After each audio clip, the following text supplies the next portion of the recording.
Hello student, आज के class में हम लोग क्लास 10 का गणित यानी मैथ का सेट 1 सोल्व करेंगे। मॉडल प्रश्न पत्र है, ये मॉडल सेट नंबर है 1। इसका ऑब्जेक्टिव क्वेश्चन को हम लोग सोल्व करेंगे। ये झारखंड बोर्ड का है जो 2022-23 के सेशन का है, यानी 2023 में जो अभी झारखंड बोर्ड होने वाला है उसके लिए मॉडल पत्र जो आया है उसको हम लोग सोल्व करेंगे। ये सेट 1 है ऑब्जेक्टिव के लिए। तो चलिए इस ऑब्जेक्टिव में हम लोग देखते क्या है कि इसमें 40 क्वेश्चन होंगे, सभी क्वेश्चन 1-1 मार्क्स के होंगे और टाइम होगा 1 घंटा 30 मिनट का। तो चलिए इसका क्वेश्चन हम लोग पढ़ते जाएंगे और इसका सॉल्यूशन भी देखते जाएंगे। पहला क्वेश्चन है 140 को अभाज्य गुणनखंडों के गुणनफल के रूप में लिखा जा सकता है। तो 140 को अभाज्य गुणनखंड हम लोग कैसे करेंगे? जैसे 140 हो गया, ठीक है, पहले इसको 2 से लगाएंगे हम लोग तो कितना आ जाएगा 70। फिर 70 को भी 2 से लगा देंगे तो कितना आ जाएगा 35। 35 2 से नहीं लगेगा, ये 5 से लगेगा। कितने बार में? 7 बार में। और 7 कितने बार में लगेगा? 7 का पहाड़ा में ही 7 आता है, सिर्फ 1 बार में। यानी इसको अभाज्य गुणनखंड में कैसे लिखेंगे? 2 इंटू 5 इंटू 7, यानी 2 गुना 2 गुना 5 गुना 7। ये देखिए यहाँ 2 गुना 2 गुना 5 गुना 7। तो इसमें ऑप्शन में ये दिया हुआ है तो इसका जो ऑप्शन है वो सी सही होगा। यानी पहला का जो आंसर है वो सी सही हो जाएगा। सी में ऑप्शन यही दिया हुआ है, ठीक है। तो चलिए अब इसका दूसरा नंबर क्वेश्चन देखते हैं। इसका दूसरा नंबर क्वेश्चन दिया है एक धनात्मक संख्या 6q + 5 के रूप का है, तो ये संख्या निम्न में क्या है? तो ऑप्शन दिया है इसका सम होगा, विषम होगा, अपरिमेय होगा या शून्य होगा। तो जब कोई धनात्मक संख्या 6q + 5 के रूप में है तो यह संख्या जो है वो विषम होगा। अब विषम कैसे होगा? तो आइए देखते हैं कि 6q + 5, अगर हम q के जगह पे अगर 1 रख देते हैं तो क्या आ जाएगा आंसर? 6 × 1 = 6, यानी 6 × 6 और में 6 में 5 जोड़ देंगे, कितना आ गया 11। 11 क्या है? विषम संख्या है। 11 क्या है? विषम संख्या है, ठीक है। और अगर 1 के जगह अगर 2 रख देते हैं, हम लोग 2 ले लेते हैं तो 6 दूना कितना हो जाएगा 12, और 12 में 5 जोड़ेंगे तो कितना आ जाएगा 17। ये भी क्या है? विषम संख्या है। तो यानी 6q + 5 में यानी +5 में अगर इसको सोल्व करेंगे तो ये हमेशा विषम संख्या आएगा, इसीलिए इसका आंसर हो जाएगा।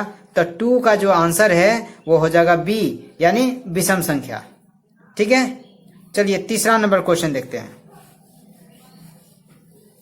तीसरा नंबर क्वेश्चन है 5 + 2√3 किस प्रकार की संख्या है?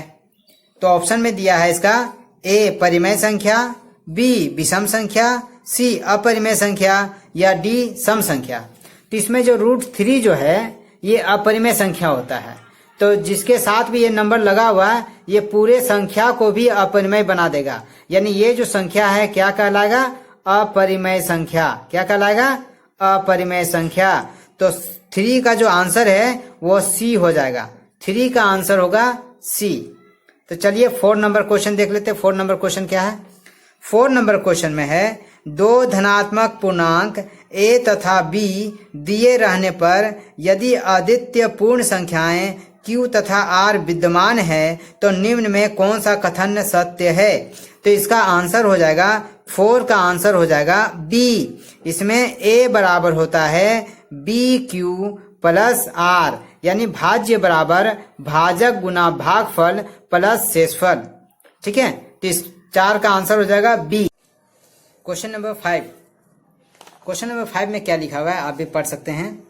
यदि किसी बहुपद के शून्यकों का योग तथा गुणनफल 3 और -2 है, 3 और -2 हो तो द्विघात बहुपद क्या होगा? तो चलिए सोल्व करते हैं।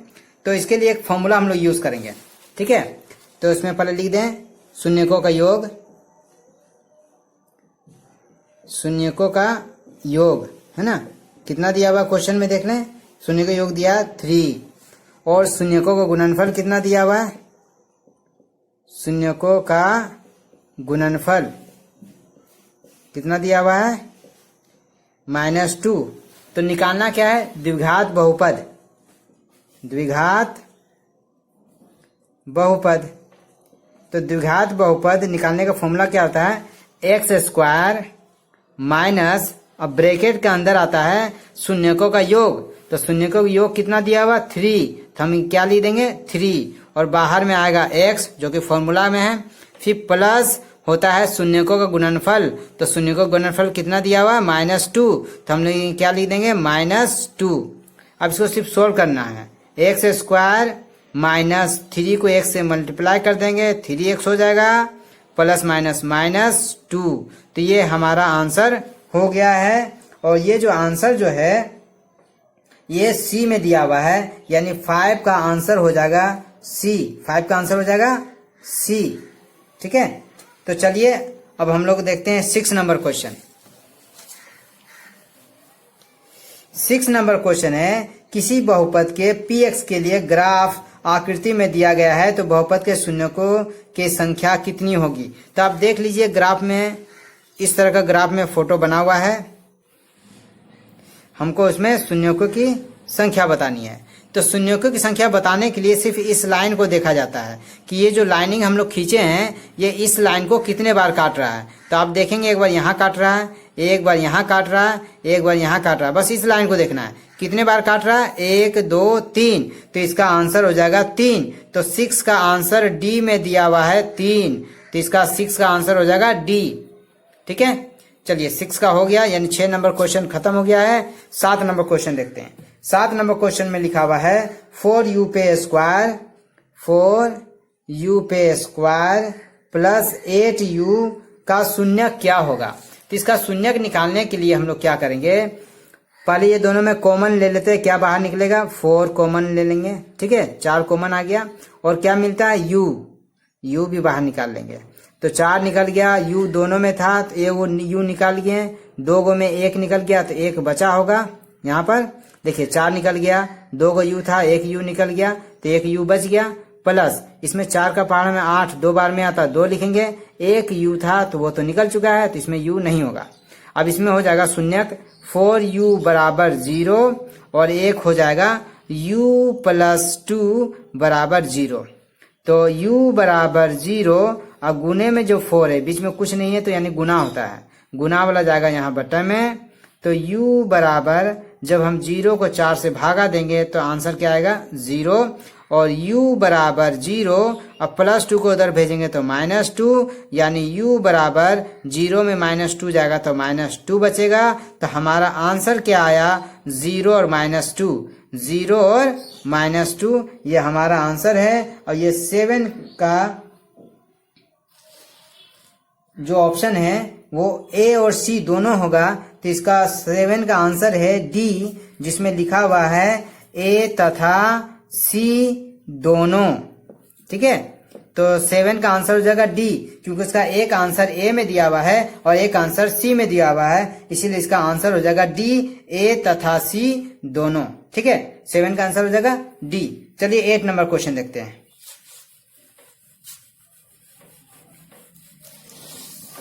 8 नंबर क्वेश्चन में क्या है, रेखिक समीकरण युग्म a1x plus b1y plus c1 बराबर 0 तथा a2x plus b2y plus c2 बराबर 0 में यदि a1 बटा में a2, आप इसे ध्यान से देखें, a1 बटे में a2 बराबर b1 बटे में b2 और बराबर c1 बटे में c2 है, तो इनमें से कौन सा कथन सही होगा। तो आप ध्यान दें, इसमें 3 तरह के होते हैं, मैं तीनों अभी बता देता हूँ। एक होता है a1 बटा में a2 बराबर नहीं है b1 बटे में b2, ठीक है, और एक लास्ट होता है a1 बटे में a2 बराबर b1 बटे में b2 और बराबर नहीं होगा c1 बटे में c2। अगर ये रहा तो इसका मतलब हो गया कि अनेक हल होगा, इसका मतलब हो जाएगा अनेक हल होंगे, है ना, इसका अनेक हल होगा। जब इस तरह आएगा ना a1 बटा a2 b1 बटा b2 c1 बटा c2, तो आप समझ जाइएगा कि इसका अनेक हल होंगे। लेकिन अगर इस तरह रहा a1 बटा a2 बराबर नहीं है b1 बटा b2, जब ये दिया रहेगा तो इसका मतलब होगा कि एक आदित्य हल होगा, यानी केवल एक हल होगा। ठीक है, और इस तरह से रहेगा अगर a1 बटा a2 b1 और b2 ये दोनों बराबर है, लेकिन ये दोनों बराबर नहीं है, बराबर देके काटा हुआ है यानी बराबर नहीं है, इस स्थिति का कोई हल नहीं होता है। क्या होता है? कोई हल नहीं होगा, कोई हल नहीं होगा। तो अभी जो क्वेश्चन दिया हुआ है वो इससे रिलेटेड है, तो इसमें हम समझ जाएंगे कि A1/A2 B1/B2 बराबर B1 C1/C2 अगर दिया हुआ है तो इसके अनेक हल होंगे। तो 8 का जो आंसर होगा वो हो जाएगा 8 का B। 8 का आंसर क्या हो जाएगा? B, यानी अनेक हल होगा। ठीक है, तो 8 नंबर क्वेश्चन भी हो गया सॉल्व। चलिए अब 9 नंबर देखते हैं। 9 नंबर क्वेश्चन देखते हैं क्या है, पहले पढ़ेंगे समझेंगे फिर से सॉल्व करेंगे। 9 नंबर क्वेश्चन में दिया है समीकरण 6x - 2y + 9। समीकरण में मैं लिख देता हूं, आप भी ध्यान दें। 6x - 2y + 9 = 0 है, और दूसरे में है 3x - y + 12 है बराबर 0। अब पूछ रहा है इसके द्वारा निरूपित रेखाएं समपाती है, समांतर है, प्रतिच्छेदी है या लंबवत है। 4 ऑप्शन है।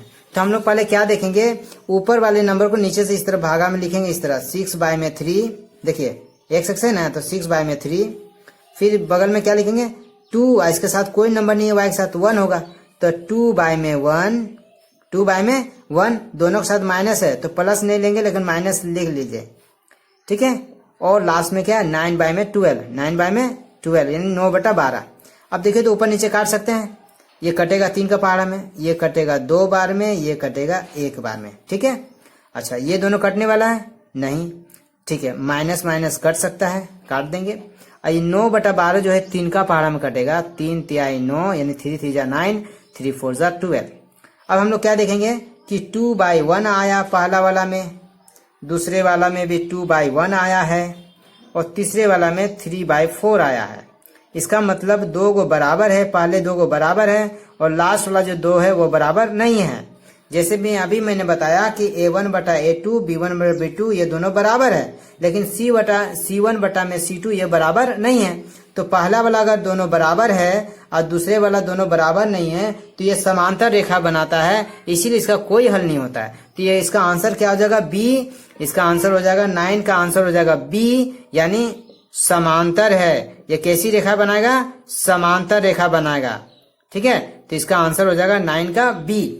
ठीक है, चलिए 10 नंबर क्वेश्चन देखते हैं। समीकरण में एक समीकरण लिखा हुआ है, इसे सोल्व करना है और x y का मान निकालना है। समीकरण क्या लिखा हुआ है? समीकरण लिखा हुआ है x + y = 6 और x - y = 2।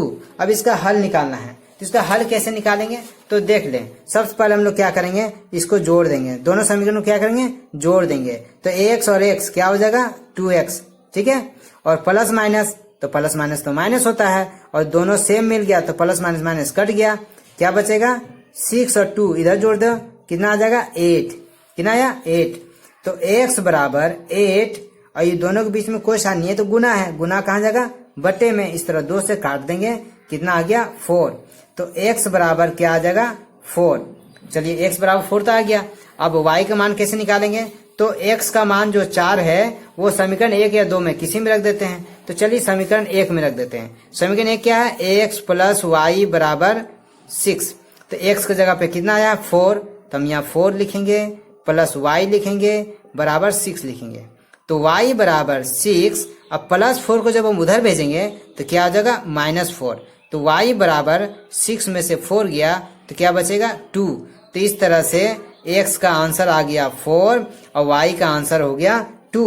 तो इसमें ऑप्शन हम देखेंगे तो 10 का जो है वो उसका D, 10 नंबर का D ऑप्शन सही होगा, जिसमें लिखा है 4 और 2। ठीक है, तो 10 नंबर भी क्वेश्चन सोल्व हो गया। चलिए 11 नंबर क्वेश्चन देखते हैं। 11 नंबर क्वेश्चन में 4 समीकरण दिया हुआ है, हमें इसे पहचानना है कौन सा द्विघात समीकरण है। ठीक है, द्विघात समीकरण कौन सा इसमें है, तो इसका द्विघात समीकरण में जो आएगा वो आंसर होगा C। तो चलिए हम C को सोल्व करके दिखाते हैं वो द्विघात समीकरण क्यों होगा। 11 नंबर का आंसर होगा C, ये द्विघात समीकरण होगा। चलिए हम दिखाते हैं द्विघात समीकरण ये क्यों होगा। उसमें लिखा है ax + 1 पे स्क्वायर बराबर 2 और x माइनस 3। ठीक है, तो चलिए पहले इसको a, अगर इसको b मान लेते हैं तो a plus B whole square का फॉर्मूला यूज करेंगे। तो a plus B whole square का फॉर्मूला क्या होता है? इसका फॉर्मूला होता है a square plus 2ab plus B square, ये नहीं फॉर्मूला होता है। तो चलिए इसी फॉर्मूला में इसको बैठा देते हैं।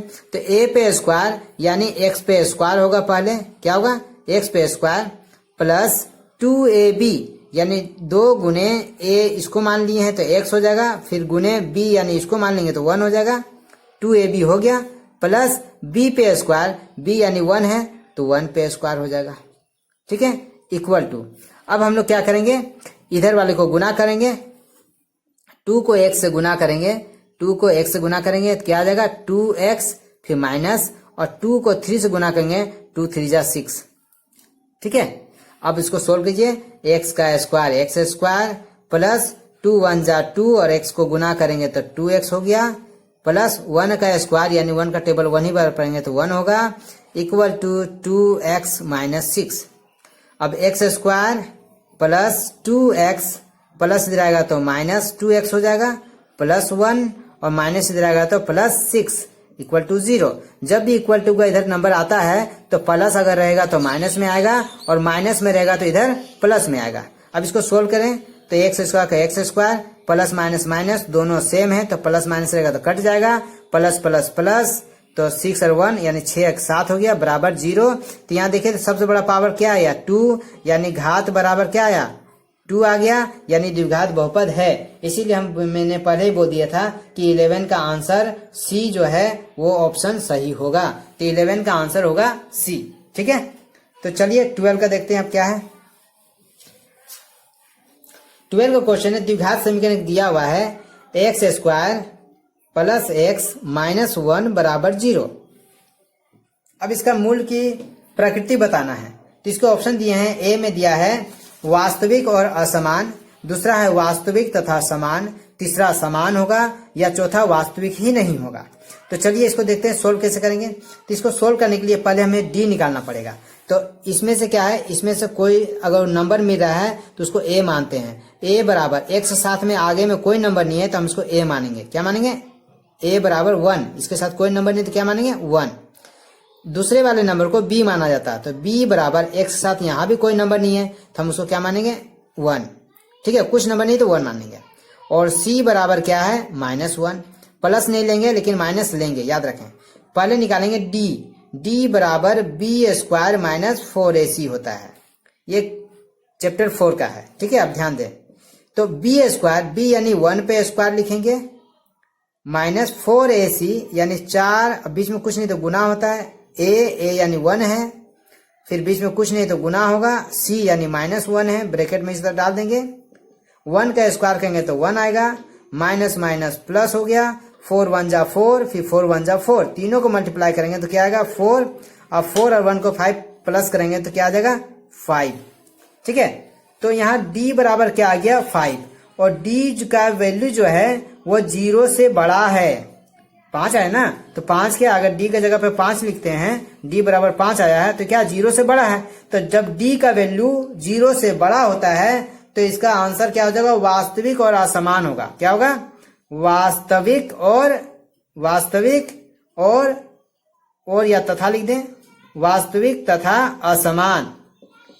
ठीक है, तो इसका ऑप्शन ए जो है वो सही होगा, यानी 12 का आंसर ए जो है वो सही होगा, वास्तविक तथा असमान। तो चलिए इसी में साथ में एक और समझ लेते हैं कि समान कब होता है, वास्तविक और समान कब होता है। जब d बराबर 0 आ जाए ना, इस तरह से अगर निकालना दे दिया जाए क्वेश्चन में और d बराबर 0 आ जाए, यानी यहाँ पर 0 आ जाए, तो आप लिखेंगे उसका आंसर कि ये वास्तविक होगा और इसका दोनों मूल समान होगा।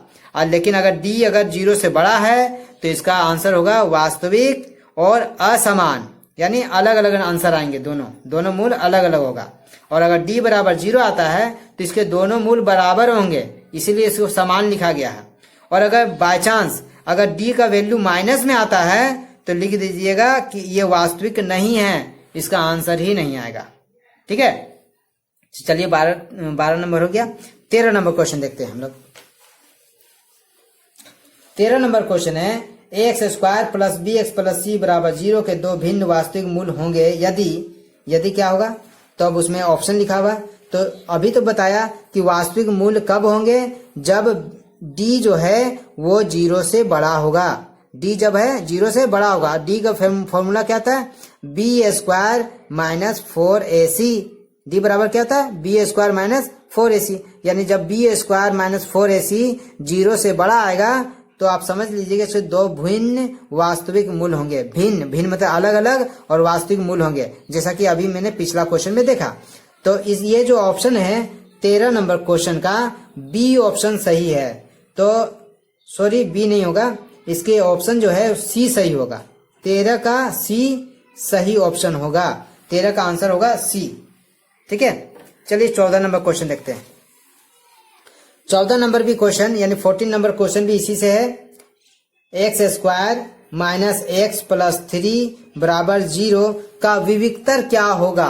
विविक्तर बोल रहे हैं यानी वही डी निकालना है। तो चलिए पहले ए मान लेते हैं क्या होगा। तो इसका ए क्या हो जाएगा, इसके साथ कोई नंबर नहीं है तो 1 मान लेंगे। बी बराबर, ये 14 नंबर क्वेश्चन है, बी बराबर, इसमें कोई नंबर नहीं दिया है लेकिन माइनस तो लिखा है, तो माइनस कुछ नहीं तो 1 ले लेंगे। और सी बराबर क्या लिखेंगे, 3। तो अब डी निकालेंगे क्योंकि विविक्तर निकालने बोल रहा है और डी को ही विविक्तर कहते हैं। तो डी बराबर हो गया बी स्क्वायर माइनस 4ac, जैसा कि अभी हमने फॉर्मूला में बताया। तो बी स्क्वायर यानी -1 पे स्क्वायर होगा, यहाँ स्क्वायर तो यहाँ भी स्क्वायर, माइनस का माइनस, 4 का 4, ये दोनों के बीच में कोई साइन नहीं है तो गुना लिखेंगे। ए का वैल्यू 1 है तो 1 लिखेंगे, फिर दोनों के बीच में कोई साइन नहीं है तो गुना लिखेंगे। सी का वैल्यू 3 है तो 3 लिख देंगे। ठीक, अब माइनस का जब स्क्वायर करेंगे तो माइनस माइनस प्लस हो गया, और 1 का स्क्वायर करेंगे तो 1 1 जा 1 होगा, तो सिर्फ 1 लिखेंगे।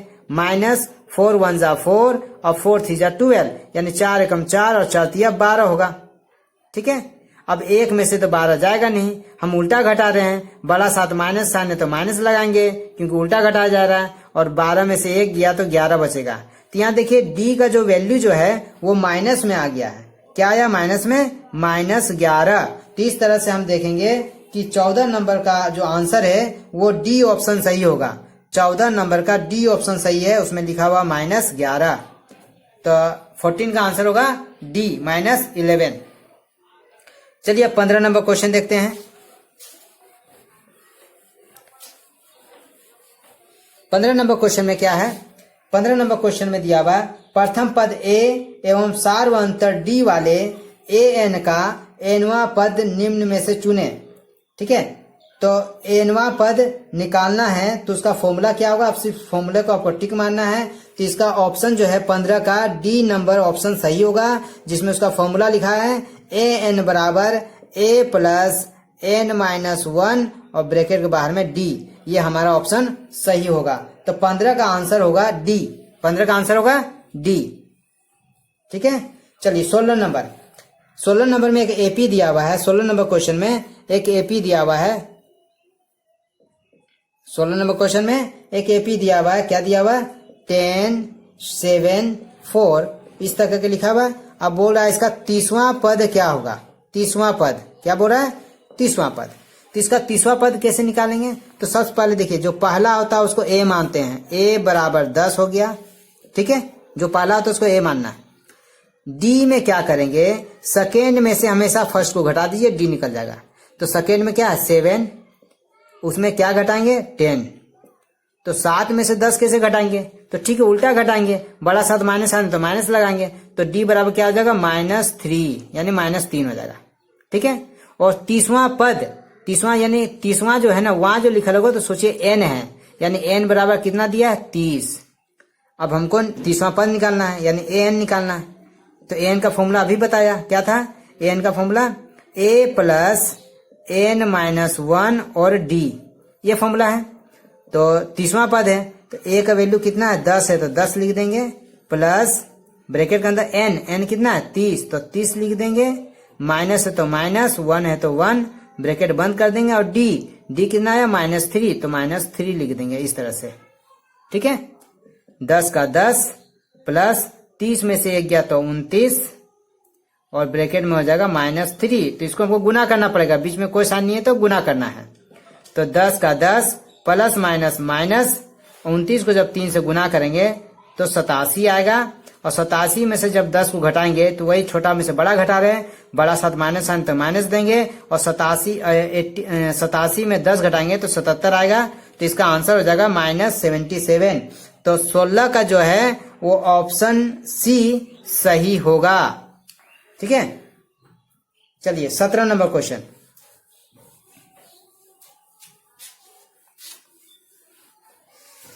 सत्रह नंबर क्वेश्चन एपी दिया हुआ, इसमें भी 17 नंबर क्वेश्चन में भी एपी दिया हुआ है। 3, 8, 13,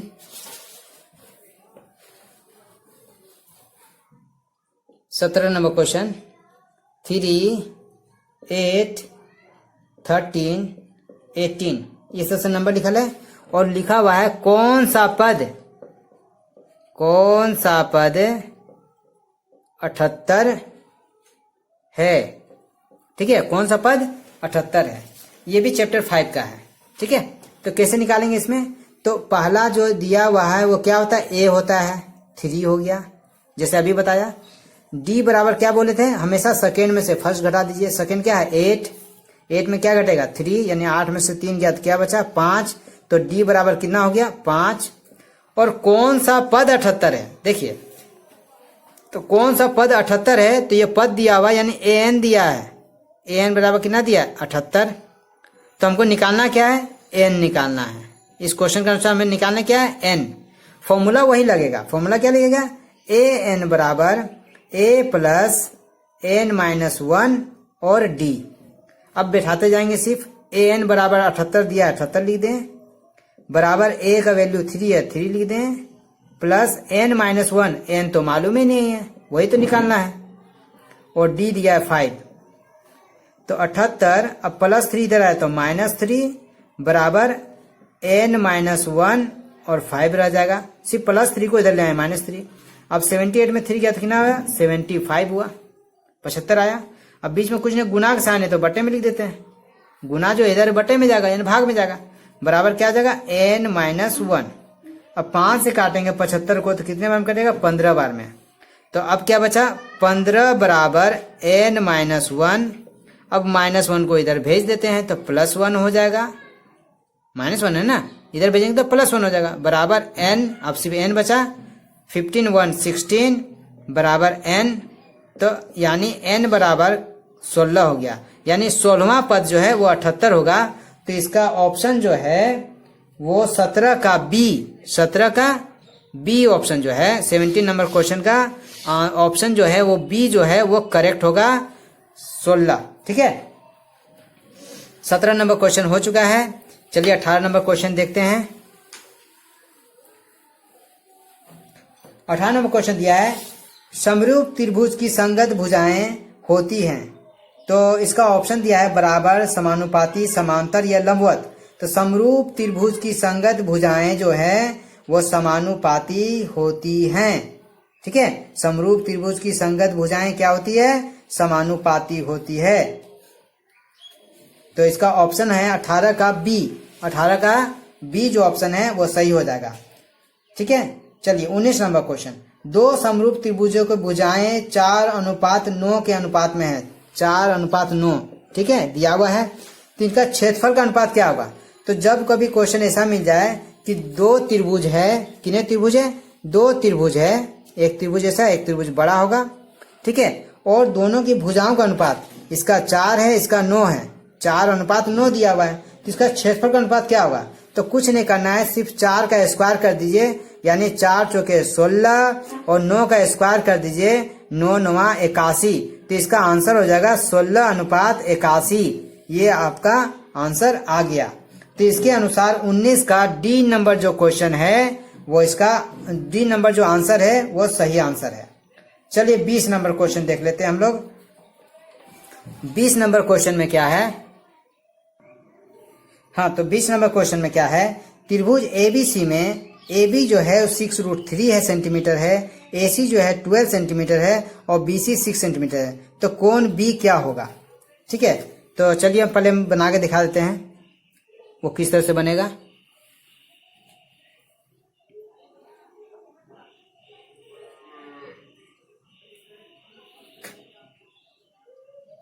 AC A हो गया, ये B हो गया, ये C हो गया। ठीक है, इसमें क्या है 6√3 है। AB कितना दिया हुआ, AB जो है वो 6√3 दिया हुआ है। ठीक है, और उसके बाद AC जो है वो 12 है और BC जो है वो 6 है। तो कोण B जो है किस तरह का कोण होगा। तो इस तरह क्वेश्चन हम लोग क्या करेंगे, दो भुजा जो छोटा छोटा है, छोटा नंबर ये ना है, ये दोनों है, वो दोनों का स्क्वायर करके जोड़ के देखिए। तो 6√3 का स्क्वायर करेंगे, फिर 6 का भी स्क्वायर करेंगे। स्क्वायर का मतलब इसका टेबल इतनी बार पढ़ना है। तो 6√3 का जब स्क्वायर करेंगे तो किस तरह होगा, 6√3 गुना 6√3 ये ना स्क्वायर होगा। तो 6×6 कितना हो गया 36, यानी जब 6 को गुना करेंगे तो 36 आएगा, और √3 को √3 से गुना करेंगे तो 3 आ जाएगा। ठीक है, तो 36 दिया कितना हो जाएगा 108, और प्लस 6 का स्क्वायर करेंगे तो 6×6 हो जाएगा 36। तो दोनों को जोड़ेंगे तो आएगा 144। ठीक है, और लास्ट वाला जो नंबर है कितना है 12 है। तो 12 का भी स्क्वायर कर दीजिए इधर, तो कितना आ जाएगा 12, यानी 12 गुना 12 हो जाएगा 144। तो आप क्या देखते हैं कि इधर ये दोनों के स्क्वायर को जोड़कर इसका स्क्वायर आता है, यानी आधार स्क्वायर प्लस लंब स्क्वायर बराबर कर्ण स्क्वायर आ गया। ठीक है, तो इस आधार पर हम कह सकते हैं कि ये नियम तब लागू होता है, पाइथागोरस का नियम है ये तब लागू होता है जब त्रिभुज समकोण होता है। तो इसलिए ये त्रिभुज क्या है, समकोण है, और कोण B कितना डिग्री का है 90 डिग्री का है। तो इसका आंसर क्या हो जाएगा, कोण B बराबर 90 डिग्री। तो 20 का जो आंसर है वो उसके ऑप्शन C जो है वो सही ऑप्शन है, इसका आंसर होगा 90 डिग्री। ठीक है, चलिए 20 नंबर भी क्वेश्चन सॉल्व हो गया। 21 नंबर क्वेश्चन, 21 नंबर क्वेश्चन जो है वो चैप्टर 7 का है, यानी अभी 6 खत्म हो गया, अब चैप्टर 7 में आ चुके हैं। 21 number question, question number 21 7 chapter का। मूल बिंदु से P 3 4 की दूरी है, कितनी दूरी है। तो मूल बिंदु क्या होता है, मूल बिंदु यानी 0 0। अब ध्यान दें, मूल बिंदु जब भी कहा जाए तो सोचिए 0 0 है। और दूसरा P कितना दिया हुआ, P दिया 3 4, कितना दिया P4। तो आप यहाँ ध्यान दीजिए, इसको x1 मानेंगे और सेकेंड वाले को y1 मानेंगे, इसको x2 मानेंगे और सेकेंड वाले को y2 मानेंगे। ठीक है, पहले वाला को x1 दूसरे वाले को y1, इसमें पहले वाला को x2 दूसरे वाले को y2। अब इस दोनों के बीच में दूरी निकालना है, तो हमको दूरी सूत्र तैयार करना होगा। दूरी सूत्र, तो दूरी सूत्र क्या है आप सभी को याद होगा, तो चलिए एक बार देख लेते हैं दूरी सूत्र क्या होता है। दूरी सूत्र होगा रूट के अंदर में x2 माइनस x1 पे square plus y2 minus y1 पे स्क्वायर, ये ना होता है। चलिए सोल्व करते हैं। x2 यानी 3 पे 3 माइनस x1 हो गया 0 0 पे स्क्वायर प्लस y2 4 है माइनस y1 0 है, इस पे स्क्वायर। 3 को 0 से गुना घटाएंगे तो क्या बचेगा 3 ही बचेगा स्क्वायर, प्लस 4 में से 0 जाएगा तो 4 ही बचेगा स्क्वायर। 3 पे स्क्वायर 3 3 जा 9 प्लस 4 का स्क्वायर 4 4 जा 16। और जब दोनों जोड़ेंगे तो कितना आ जाएगा 25, और 25 का वर्गमूल कितना हो गया 5। तो इसका आंसर हो जाएगा 5 मात्रक। तो 21 का यानी 21 नंबर का जो आंसर है वो C सही होगा। 21 का आंसर क्या हो जाएगा C, यानी 5 मात्रक इसका सही आंसर है। ठीक है, चलिए अब 22 नंबर क्वेश्चन देखते हैं। अगर वीडियो अच्छी लगी है, समझ में आ रही है तो वीडियो को लाइक करें, चैनल को सब्सक्राइब करें अगर सब्सक्राइब अभी तक नहीं किए हैं तो, और दोस्तों को शेयर करें जो आपके साथ क्लास 10 में पढ़ रहे हो। चलिए क्वेश्चन नंबर 22 का। क्वेश्चन नंबर 22 में 2 बिंदु दिया हुआ है जिसके नंबर लिखे हुए हैं 2 5, यानी 2 और 5 दिया हुआ है, और दूसरा दिया हुआ है 4 और 7। ठीक है, ये क्वेश्चन नंबर 22 है। को मिलाने वाले रेखाखंड का मध्य बिंदु है, मध्य बिंदु यानी एक रेखाखंड है, इसका मध्य बिंदु निकालना है। ठीक है, तो मध्य बिंदु निकालने का एक तरीका मैं बता रहा हूं, आप उन्हें याद रखें हमेशा कि इसका स्टार्टिंग का नंबर को जोड़ दें, यानी 2 और 4 को जोड़ दें। अब बट्टे में 2 लिखना है तो पहला आंसर आ जाएगा दूसरे में इसका सेकेंड नंबर यानी 5 और इसका भी सेकेंड नंबर प्लस 7, इसको भी दोनों जोड़ के 2 से ही भागा देना है। किससे भागा देना है? 2 से। तो जैसे 4 2 6 बटा में 2 आ जाएगा, 7 5 12 बटे में 2 आ जाएगा, इसको काटेंगे तो 3 हो जाएगा, 2 3 6, इसको काटेंगे तो 6 आ जाएगा, 2 6 12। तो आंसर क्या आया? 3,6, यानी इसके दो ऑप्शन हो गए, दो आंसर हैं 3 और 6। तो 22 का जो आंसर है वो सी ऑप्शन सही ऑप्शन है। तो 22 का आंसर हो जाएगा सी। ठीक है, तो मध्य बिंदु हमेशा ऐसे निकालें, इसका फर्स्ट प्लस इसका फर्स्ट, दोनों का पहला नंबर को जोड़ना है, 2 से भाग देना है। फिर इसका सेकेंड नंबर, इसका सेकेंड नंबर को जोड़ना है, उसको भी 2 से ही भाग देना है। इधर दोनों को जोड़ के 2 से भाग देंगे तो पहला आंसर आ जाएगा, ये दोनों जोड़ के 2 से भाग देंगे तो दूसरा आंसर आ जाएगा। इस तरह से 3 6 इसका आंसर है। और 22 का ये ऑप्शन सी में ये आंसर लिखा हुआ है, इसीलिए 22 का ऑप्शन सी सही ऑप्शन है। ठीक है, चलिए अब आते हैं 23 नंबर क्वेश्चन में। और अब 23 नंबर क्वेश्चन चैप्टर 8 का है। 23 नंबर क्वेश्चन में दिया है 2 sin a बराबर 2 sin 2a हो तो a का मान क्या होगा? तो इसका आंसर आप डायरेक्ट लिख दीजिए। जब दोनों का मान बराबर है तो इसका ऑप्शन हो जाएगा 0 डिग्री, यानी 22 का आंसर भी हो जाए, 23 का आंसर हो जाएगा सी 0। ठीक है, चलिए 24 नंबर देख लेते हैं। 24 का जो क्वेश्चन है उसमें लिखा हुआ है कि cos 48 degree minus sin 42 degree का मान क्या होगा? ठीक है, तो देखिए इसमें क्या है, इस तरह का क्वेश्चन में ना ए को रखना है, ए को बदल देना है। तो चाहे इसको रखिए इसको बदलिए, या इसको रखिए इसको बदलिए। चलिए इसी को बदल देते हैं। तो बदलना क्या है? तो कोस को साइन में बदलना है। कोस को जैसे ही साइन में बदलेंगे तो यहाँ 90 माइनस और 48 हो जाएगा, 90 माइनस 48 हो जाएगा। और माइनस साइन 42 तो पहले से है। ठीक है, कोस का उल्टा साइन होता है, और साइन में 90 जो भी नंबर रहेगा उसको घटा देना है। किसमें घटाएंगे? 90 में। तो साइन कितना आ जाएगा? अब 90 में 48 घटाइए तो आ जाएगा 42, और माइनस क्या है? 42 पहले से है। तो देखिए तो दोनों सेम है और घटाने बोल रहे हैं, तो जब दोनों घटाएंगे तो क्या बचेगा? दोनों कट जाएगा और बचेगा 0। तो इसका आंसर हो जाएगा 0। तो 24 का जो ऑप्शन है वो बी ऑप्शन सही है। 24 का आंसर होगा बी। ठीक है, चलिए 25 नंबर क्वेश्चन देखते हैं। 25 नंबर क्वेश्चन है कि यदि साइन ए बराबर 3/5 यानी 3/5 है तो कोस ए बराबर क्या होगा? कोस ए बराबर क्या होगा, यानी इसका मान क्या होगा? तो पहले देखिए साइन का फॉर्मूला क्या है? 3/5 दिया है। साइन का फॉर्मूला क्या था? p/h होता है ना, बराबर कितना दिया? 3/5। तो इसका मतलब p मालूम है 3 होगा, h मालूम है 5 होगा। तो पहले b निकाल लेते हैं। b निकालने का फॉर्मूला क्या होता है? b निकालने का फॉर्मूला होता है h² माइनस p², यही होता है ना। हाँ चलिए देखते हैं। h² h यानी 5, तो 5 पे स्क्वायर हो जाएगा, माइनस p² यानी 3 पे स्क्वायर, तो 3 पे स्क्वायर कर लेंगे। अब क्या करेंगे? 5 पे स्क्वायर यानी 5 5 कितना हो जाएगा? 25। 5 5 कितना हो गया? 25, माइनस 3 का स्क्वायर करेंगे 3 3 9, और दोनों को घटाएंगे तो क्या आ जाएगा? 16। और 16 का वर्गमूल कितना होता है? 4, यानी 4 चौके 16 होता है ना, तो 16 का वर्गमूल कितना हो गया? 4। तो b का मान कितना आया? 4। अब हम लोग कोस का मान निकाल लेंगे। तो कोस का फॉर्मूला क्या होता है? b/h।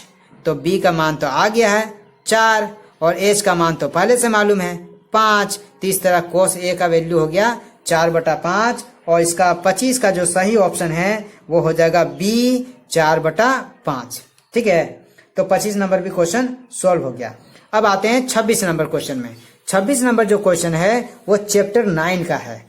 ठीक है, तो चलिए देखते हैं 26 नंबर क्वेश्चन भी देख लेते हैं हम लोग आज।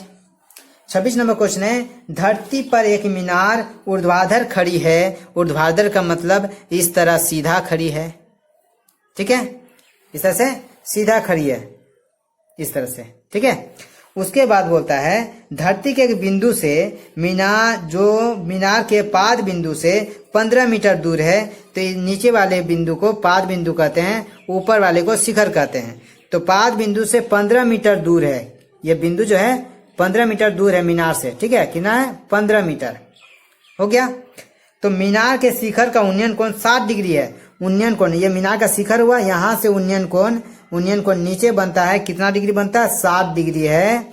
तो बोलता मीनार की ऊंचाई क्या होगी, ये मीनार है, इसकी ऊंचाई क्या होगी। तो इसके लिए क्या करेंगे, हम देखते हैं कि ये क्या है, नीचे वाले त्रिभुज में नीचे वाले को हम लोग बोलते हैं बी, क्या बोलते हैं बी, और ये इधर वाले को हम लोग क्या बोलते हैं पी, क्या बोलते हैं पी, और इसको एच बोलते हैं। तो क्वेश्चन में देखिए दिया है पी, निकालना है बी, तो हमको टेन का फॉर्मूला यूज करना पड़ेगा, क्योंकि टेन का फॉर्मूला पी बी दोनों आता है। तो हम एक दिया हुआ है, एक निकालना है, तो आराम से टेन का फॉर्मूला बैठाएंगे तो निकल जाएगा।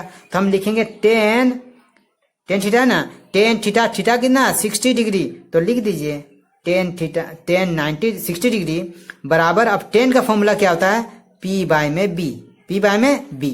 टेन 60 डिग्री का वैल्यू कितना होता है, तो आप इसे हमेशा याद रख लें, टेन 60 डिग्री का वैल्यू होता है √3 बराबर पी। अब पी तो मालूम नहीं है, यही तो मीनार है, इसी को तो ऊंचाई निकालनी है, तो हमें तो मालूम नहीं है, तो हम पी का पी ए लिख देते हैं, लेकिन बी तो मालूम है ना, बी कितना है 15 हो गया। 15 बटा में क्या होगा, कुछ नहीं तो 1 करेंगे, क्रॉस मल्टीप्लिकेशन करेंगे, तो p को 1 से जब गुना किया जाएगा तो p ही आएगा, और 15 को √3 से गुना करेंगे तो 15 √3 आ जाएगा।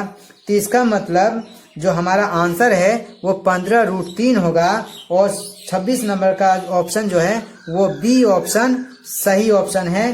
तो 26 का आंसर हो जाएगा बी, ठीक है। अब चलिए 27 नंबर क्वेश्चन देख लेते हैं। 27 नंबर क्वेश्चन में क्या है, 27 नंबर क्वेश्चन में एक ट्रायंगल बनाना है, इसलिए ट्रायंगल को रहने देते हैं। चलिए 27 नंबर क्वेश्चन, 27 नंबर क्वेश्चन में क्या है, त्रिभुज पी क्यू आर जिसका कोण क्यू समकोण है, क्यू समकोण यानी यही क्यू है, ये समकोण है 90 डिग्री का, ये हो गया पी, ये हो गया क्यू, ये हो गया आर, ठीक है। अब इसमें देखिए पी क्यू 3 है, पी क्यू 3 है, लिख देते हैं, ठीक है। पी आर 6 है, पी आर 6 है, लिख देते हैं। तो क्यू पी आर का मान क्या होगा, तो कोण क्यू पी आर, कोण क्यू पी आर यानी इसका मान क्या होगा, हमें ये निकालना है, ठीक है। इसका मान क्या होगा हमें ये निकालना है। तो ये जब निकालना है तो किसका फॉर्मूला लेंगे हम लोग, ये निकालने के लिए एक काम करते हैं, हम थोड़ा सा फॉर्मूला को मतलब फिगर को थोड़ा चेंज कर लेते हैं ताकि आपको समझने में आसानी होगी। हम पी यहाँ लिख देते हैं, पी और क्यू ये आर हो गया, ठीक है। तब हम क्या करेंगे, यहाँ 3 लिख देंगे ताकि समझने में ज़्यादा आपको आसानी होगी। ये हो गया। अब हमको देखिए ना कौन सा एंगल निकालना है, ये एंगल निकालना है, ठीक है। तो यहाँ देखिए पी क्यू कितना दिया हुआ 3, पी क्यू कितना दिया 3 और पी आर कितना दिया 6, हमें निकालना है ये कौन, ये ना कौन है। तो देखो तो त्रिभुज में नीचे क्या आया बी, नीचे वाला क्या बोलते हैं हम लोग बी, ये नहीं बोलते हैं, ये एच दिया हुआ है। तो बी एच किसका फॉर्मूला होता है, बी एच किसका फॉर्मूला में होता है, बी एच होता है कोस थीटा का फॉर्मूला में होता है ना, बी एच किसका फॉर्मूला में होता है कोस थीटा का फॉर्मूला में। तो बी एच किसका फॉर्मूला में होता है कोस का, तो कोस का यहाँ फॉर्मूला देंगे, कोस का फॉर्मूला कितना हो जाएगा कोस थीटा बराबर बी बटे में एच, बी बटे में एच, ठीक है। अब कोस थीटा हमको मालूम नहीं है कितना डिग्री का है, ठीक है। बी तो मालूम है कितना है 3, एच भी मालूम है कितना है 6, काट देंगे 3 1 जा 3, 3 2 जा 6। तो कोस थीटा जो है कितना का वैल्यू 1/2 होता है, तो कोस 60 डिग्री का वैल्यू 1/2 होता है। इसका मतलब यहाँ थीटा बराबर 60 डिग्री है और यहाँ कोण बराबर 60 डिग्री हो जाएगा, यानी कोण क्यू पी आर का वैल्यू कितना हो जाएगा 60 डिग्री। तो इसका 27 का जो आंसर है वो इसका आंसर सी ऑप्शन सही होगा, 27 का सी, ठीक है। अब 27 के बाद हम लोग देख लेते हैं क्वेश्चन नंबर 28। क्वेश्चन नंबर 28 है वो चैप्टर 10 का है। क्वेश्चन नंबर 28 किसका है, चैप्टर 10 का है। चैप्टर 10 में क्वेश्चन क्या बोल रहा है, एक वृत्त की कितनी स्पर्श रेखाएं हो सकती है। तो आप सभी जानते होंगे कि एक वृत्त की अनंत यानी अनगिनत स्पर्श रेखाएं हो सकती है। ये वृत्त हो गया, स्पर्श रेखा मतलब यहाँ से भी खाली स्पर्श करके जाना है, स्पर्श यानी खाली छू के जाना है। तो इस तरह से हम इतना स्पर्श रेखाएं खींच सकते हैं कि कोई भी गिन नहीं पाएगा, अनंत होता है। तो इसीलिए इसका आंसर जो है 28 का ए, 28 नंबर का ए ऑप्शन सही होगा। अनंत, एक वृत्त की कितनी स्पर्श रेखाएं हो सकती है? अनंत, अनगिनत, जिसे गिना ना जा सके। 29 नंबर क्वेश्चन, 5 सेंटीमीटर त्रिज्या वाले एक वृत्त के बिंदु P पर स्पर्श रेखा PQ केंद्र O से जाने वाली एक रेखा में बिंदु Q पर इस प्रकार मिलती है कि OQ 12 सेंटीमीटर है तो PQ की लंबाई है, यानी आपकी PQ की लंबाई निकालनी है। तो उसके लिए हम लोग क्या करेंगे, एक ट्राइंगल, पहले सर्कल बना लेंगे ताकि आसानी से आप समझ सकें। इसकी त्रिज्या 12 सेंटीमीटर है। P पर स्पर्श रेखा PQ से केंद्र से O पर जाने वाली रेखा Q पर इस प्रकार मिलती है कि OQ 12 है। OQ कितनी है? 12। तो यहाँ देखिए, ये हो गया, ये लाइनिंग खींच दिए हैं और ये स्पर्श रेखा गया है और ये सीधी रेखा गया है। ठीक है, यहाँ पर हमेशा याद रखें 90 डिग्री कोण बनता है। ये दिया है 12, ये दिया है 5 और ये हमें निकालना है। ये हो गया PO, P पर स्पर्श रेखा, अच्छा यहाँ P है, P पर बिंदु P पर स्पर्श रेखा PQ, यानी यहाँ Q होगा। तो इसका मतलब हो गया कि 12 जो है Q पर इस प्रकार मिलती है कि OQ 12 है। OQ कितना है? 12, ये दिया हुआ। हमको PQ निकालना है। ठीक है, तो इसको भी त्रिभुज, जैसे अभी समकोण त्रिभुज बनाते हैं ना, उसका जैसे आधार लंब, वही फॉर्मूला इसमें यूज होगा। जैसे ये त्रिभुज ये 90 डिग्री का है तो ये आधार हो गया, ये लंब हो गया और ये कर्ण कहलाएगा। तो हमें PQ वही कर्ण का आधार का मतलब अनुसार बनाना है। तो PQ क्या है? लंब। तो लंब निकालने का फॉर्मूला क्या होता है? तो लंब निकालने का फॉर्मूला हो जाएगा अंदर में रूट कर्ण स्क्वायर, कर्ण यानी OQ हो गया, OQ पे स्क्वायर प्लस आधार स्क्वायर, आधार हो गया OP। ठीक है, लंब बराबर क्या होगा? वर्गमूल के अंदर में कर्ण स्क्वायर माइनस आधार स्क्वायर। ठीक है, तो कर्ण कितना है? 12, 12 पे स्क्वायर दे देंगे, माइनस OP कितना है? 5, 5 पे स्क्वायर दे देंगे। अब 12 पे स्क्वायर है तो 12 को 12 से गुना करें तो 144 हो जाएगा, माइनस 5 पे स्क्वायर कर देंगे तो 5 पचे 25 हो जाएगा। और इस तरह से दोनों को जब घटाएंगे तो आंसर आ जाएगा 119। तो वर्गमूल 119 हो जाएगा, इसका सही आंसर है। तो 29 का जो ऑप्शन है डी, 29 का ऑप्शन डी जो है वो सही ऑप्शन है। तो 29 का आंसर होगा डी। चलिए 30 नंबर क्वेश्चन देखते हैं। 30 नंबर क्वेश्चन में क्या बना हुआ है थोड़ा देख लेते हैं। 30 नंबर क्वेश्चन में है, यदि TP TQ केंद्र O वाले किसी वृत्त पर दो स्पर्श रेखाएं इस प्रकार है। चलिए बना लेते हैं ताकि समझ में आए। ये हो गया वृत्त, इसका केंद्र O है। अब इसमें है दो स्पर्श रेखाएं हैं, एक TP एक TQ। तो यानी ये T हो जाएगा, यहाँ TP यह स्पर्श रेखा है, पहला स्पर्श रेखा है P है, ये दूसरा स्पर्श रेखा है यहाँ Q होगा। ठीक है, स्पर्श रेखा इस प्रकार है कि POQ। चलिए इसको मिला लेते हैं, POQ ये स्पर्श रेखा हो गया। तो POQ ये दिया हुआ है, कितना दिया हुआ स्पर्श रेखा? स्पर्श रेखा 110 है, कितना है? 110। ये दोनों के बीच की कोण कितना दिया? POQ कितना दिया? 110। तो हमें ये कोण निकालना है। तब हमेशा याद रखें कि ये आमने सामने को कोण जब जोड़ेंगे तो हमेशा 180 डिग्री होता है। कितना होगा? 180 डिग्री। तो 180 में अगर इसको घटा देंगे ना तो ये आंसर आ जाएगा। तो 180 में 110 को घटा देते हैं तो कितना आ जाएगा? 70 डिग्री। तो इसका ऑप्शन जो है वो बी, 30 का क्वेश्चन नंबर बी जो है इसका सही ऑप्शन होगा। तो 30 का क्वेश्चन सॉल्व हो चुका है। अब आएंगे 31 नंबर क्वेश्चन में। अब 31 नंबर क्वेश्चन, 31 नंबर क्वेश्चन है 60 डिग्री केंद्रीय कोण और 14 सेंटीमीटर त्रिज्या वाले त्रिज्यखंड का क्षेत्रफल होगा। क्या होगा? तो उसके लिए हम लोग क्या करेंगे, केंद्रीय कोण यानी थीटा बराबर कितना दिया है? 60 डिग्री और थीटा हो जाएगा 60 डिग्री और त्रिज्या यानी आर बराबर हो जाएगा 14 सेंटीमीटर। त्रिज्यखंड का क्षेत्रफल निकालना था। त्रिज्यखंड के क्षेत्रफल का फॉर्मूला क्या था? थीटा बटे में 360 डिग्री पाई आर स्क्वायर, ये फॉर्मूला होता है ना। फॉर्मूला बढ़िया से याद कर ले, एग्जाम आने से पहले पहले फॉर्मूला को अच्छा से तैयारी कर ले। तो थीटा यानी 60 डिग्री बटा में 360 होगा गुना पाई का मान 22/7 होगा, तो 22/7 लिख दें, गुना आर पे स्क्वायर, आर यानी 14 पे स्क्वायर यानी 2 बार 14 लिखेंगे। इस तरह से काटेंगे 7 से 14 को 2 बार में, 1 0 कट गया, 6 एकम 6, 6 छक 36, 6 से भी काट दिए, 2 से काटेंगे इसको 3 बार में, ठीक है। अब तो नहीं कटने वाला है तो गुना कर देंगे, तो गुना कर देते हैं, 22 को 14 से गुना करेंगे तो हो जाएगा 14 दूना 28 यानी 308 हो जाएगा। जब 22 को 14 से गुना करेंगे तो 308 आएगा। अब बट्टे में आ जाएगा 3, बट्टे में आ जाएगा 3।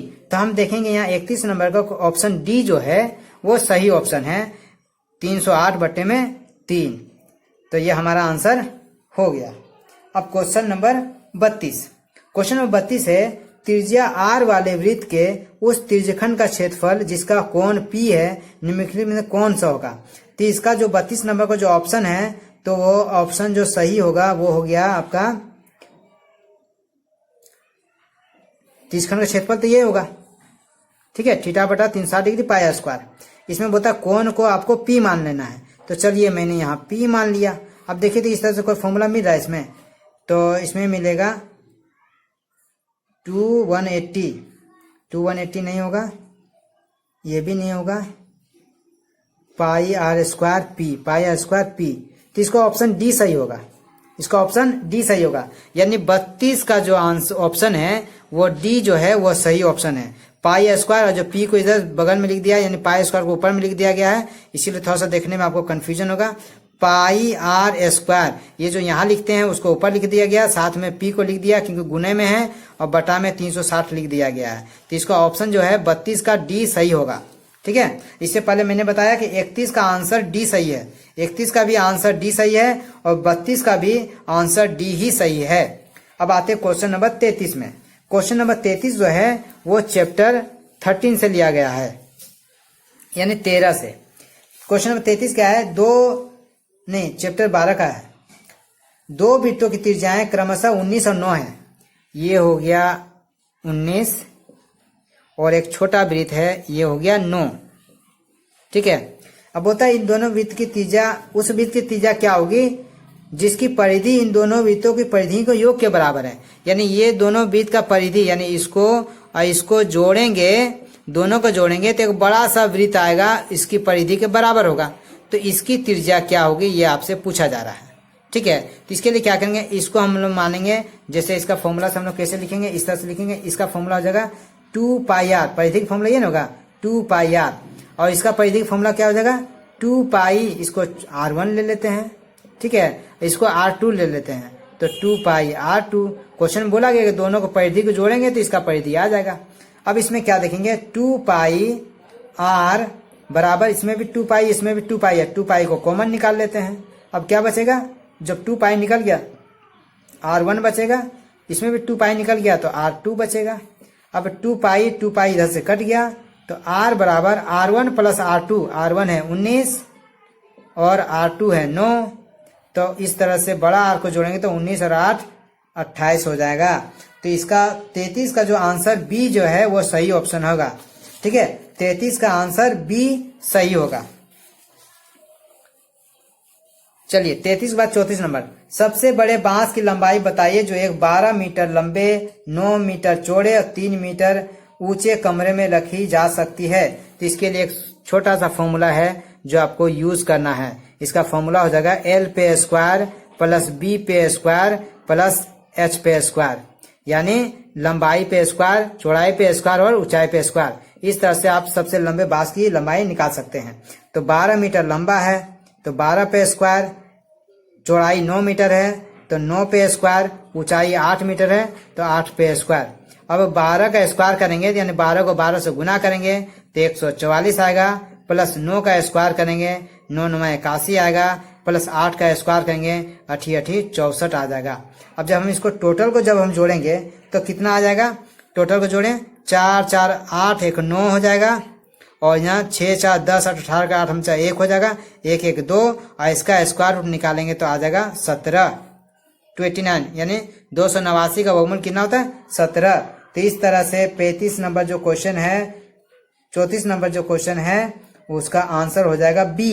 34 का आंसर बी जो ऑप्शन है वो सही ऑप्शन है, यानी 34 नंबर का ऑप्शन बी सही है। ठीक है, चलिए 34 हो गया। अब 35 नंबर देख लेते हैं। 35 नंबर क्या है, एक शंकु की ऊंचाई 12 सेंटीमीटर है। शंकु कैसा होता है देख लीजिए, शंकु, इसको हम लोग शंकु बोल रहे हैं, ये शंकु होता है, आपने तो पढ़ाई है। शंकु है, इसकी ऊंचाई 12 सेंटीमीटर है, ये 12 सेंटीमीटर इसकी ऊंचाई हो गया। ठीक है, इसके आधार का व्यास, व्यास मतलब यहां से यहां तक 10 सेंटीमीटर दिया हुआ है। तो आप याद रखें हमेशा कि व्यास अगर 10 है तो उसकी त्रिज्या जो है वो आधी होती है, यानी 10 का आधा कितना हो गया 5। तो इसकी त्रिज्या यानी r बराबर 5 हो गया, ऊंचाई यानी h बराबर 12 हो गया। ठीक है, तो इसकी तिर्यक ऊंचाई ज्ञात कीजिए। तो तिर्यक ऊंचाई यानी l, ये तिरछी ऊंचाई को तिर्यक ऊंचाई कहते हैं। तो l बराबर फॉर्मूला क्या हो जाएगा, h square plus r square, ये इसका फॉर्मूला होता है, उसे आप याद रखें। तो h पे स्क्वायर, h यानी कितना 12 पे स्क्वायर हो जाएगा, प्लस r स्क्वायर यानी 5 पे स्क्वायर हो जाएगा। तो जब 12 का स्क्वायर करेंगे तो 12 को 12 से गुना करेंगे तो 44 हो जाएगा, 5 का स्क्वायर करेंगे तो 5 5 25 हो जाएगा। जब दोनों को जोड़ देंगे तो 169 हो जाएगा। 169 का वर्गमूल 13 होता है, तो इसका आंसर हो जाएगा 13, सही आंसर है। तो इस तरह से 35 नंबर जो क्वेश्चन है उसका ए ऑप्शन सही है। 35 का क्वेश्चन नंबर 35 का ऑप्शन ए जो है वो सही है, टिक लगा ले। चलिए 35 हो गया। अब 36 नंबर क्वेश्चन देख लेते हैं। अब बस कुछ ही क्वेश्चन बाकी हैं, थोड़ा सा वेट करें। 36 नंबर क्वेश्चन, मॉडल बनाने वाली मिट्टी से ऊंचाई 24 सेंटीमीटर और आधार की त्रिज्या 6 सेंटीमीटर एक शंकु बनाया गया। चलिए फिर वही शंकु बना लेते हैं। मैंने ये शंकु फिर से बना लिया है। ठीक है, और इसकी ऊंचाई कितना दिया है 24, ऊंचाई कितना दिया है 24। ठीक है, ऊंचाई 24 है, आधार की त्रिज्या 6 है, यानी r बराबर 6 हो गया और h बराबर 24 हो गया। ठीक है, इसे एक शंकु बनाया गया था। फिर बोलता है कि एक बच्चे ने उस गोले आकार में बदल दिया, मतलब इसे तोड़कर एक गोला बना दिया गया है। क्या बना दिया, गोला। तो इसकी त्रिज्या क्या होगी, इसका त्रिज्या बराबर क्वेश्चन है, यानी इसका त्रिज्या निकालना है। तो आप ध्यान दें कि जब इस तरह का क्वेश्चन आएंगे ना कि एक पहले शंकु था फिर तोड़ के गोला बना दिए, तो हमेशा याद रखिए इस तरह का क्वेश्चन में दोनों का आयतन हमेशा बराबर होगा। दोनों का आयतन क्या होगा, दोनों हमेशा बराबर होगा। तो हम क्या लिखेंगे कि गोले का आयतन बराबर शंकु का आयतन। दोनों का आयतन क्यों होगा बराबर, क्योंकि इसी से तो ये बनाया गया है, तो दोनों का आयतन बराबर होगा, शंकु का आयतन। तो गोले का आयतन होता है 4/3 पाई r पे क्यूब, और शंकु का आयतन होता है 1/3 पाई r स्क्वायर और h। ठीक है, तो यहाँ देखिए नीचे का 3 इसका 3 कट सकता है, काट देंगे। इसका पाई काट सकते हैं। अब इसका r अलग अलग है, क्योंकि r 6 है, इसका r तो निकालना है, इसलिए r को नहीं काटना है। क्या बचा 4 गुने r पे क्यूब, रहने दीजिए, इसका तो r निकालना है। इसमें क्या होगा 1 का वैल्यू नहीं है, नहीं लिखेंगे, r पे स्क्वायर यानी 6 पे स्क्वायर, 6 गुना 6 और गुना ऊंचाई 24 है, 24 लिख देंगे। फिर क्या करेंगे r पे क्यूब बराबर 6 गुना 24, और जो गुना में 4 है वो कहाँ जाएगा, बट्टा में 4 जाएगा। हम 4 से 24 को काट देंगे, एक और 6 आ जाएगा, यानी r पे 3 बराबर 6 इंटू 6। अब यहाँ r 3 बार है, तो हम क्या करेंगे 6 को भी इस तरह से 3 बार है तो 3 लिख देंगे। तब इसका मतलब जब 3 हटेगा तो r बराबर 6 बचेगा। इस तरह से इसकी त्रिज्या कितना हो जाएगा 6 सेंटीमीटर। तो 36 नंबर का ऑप्शन सी जो है वो सही ऑप्शन है। 36 का आंसर होगा सी।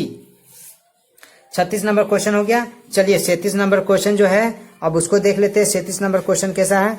37 नंबर क्वेश्चन में बोलता है 4 फॉर्मूला लिखा है, उसमें से एक फॉर्मूला सही है। तो हमेशा याद रखें उसका जो फॉर्मूला है वो बी ऑप्शन सही ऑप्शन है कि 3 माध्यक बराबर बहुलक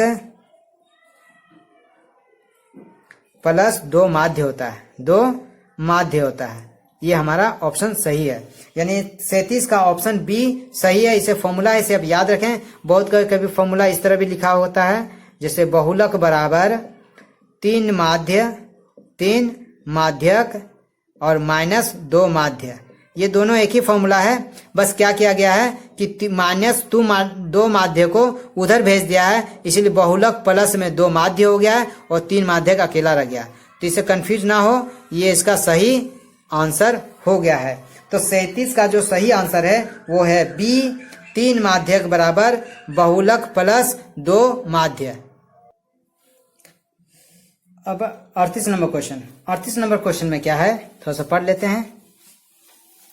38 नंबर क्वेश्चन है, वर्ग अंतराल एवं संचयी बारंबारता के बीच खींचे गए आलेख को क्या कहते हैं?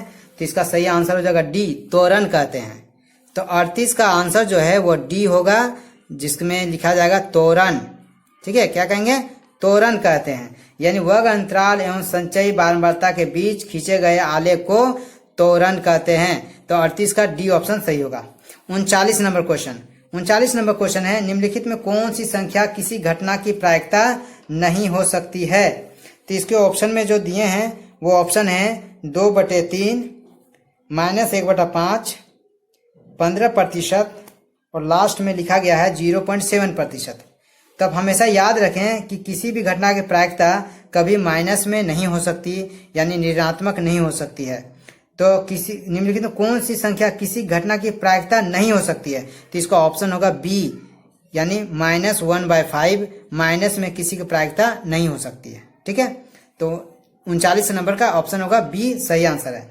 और क्वेश्चन नंबर 40 लास्ट क्वेश्चन है कि क्वेश्चन नंबर 40 में क्या दिया हुआ है कि पीई, क्वेश्चन नंबर 40 में दिया है कि पीई बराबर 0.05 है, तो ई नहीं की प्रायिकता क्या होगी? तो इस तरह क्वेश्चन में जब दिया रहेगा पीई इतना है तो पीई नहीं की प्रायिकता क्या होगी, तो हमेशा याद रखें कि जो भी पीई दिया हुआ उसको में से एक में से उसको घटा देंगे। किस में से घटाएंगे? एक में घटा देंगे। तो 0.05 को एक में घटा दें। अब इसको कैसे घटाएंगे? तो यहाँ पॉइंट के बाद 2 जीरो, यहाँ पॉइंट के बाद तो जीरो है ही नहीं, तो हम क्या करेंगे, एक लिख के पॉइंट के बाद अपने से 2 जीरो बैठा देंगे और 0.05 इस तरह से इसको लिख देंगे और घटा देंगे। तो जब घटाएंगे तो क्या आ जाएगा? 0.95। तो 40 का जो ऑप्शन है सी, 40 का ऑप्शन सी जो है सही ऑप्शन है, 0.95 ये सही ऑप्शन है। इस तरह से आपने 40 क्वेश्चन का आज सॉल्यूशन देख चुका हूं। अगर वीडियो अच्छी लगी है तो वीडियो को लाइक करें, चैनल को सब्सक्राइब करें और दोस्तों को शेयर करें। मिलते हैं अगले वीडियो में सब्जेक्टिव क्वेश्चन के साथ।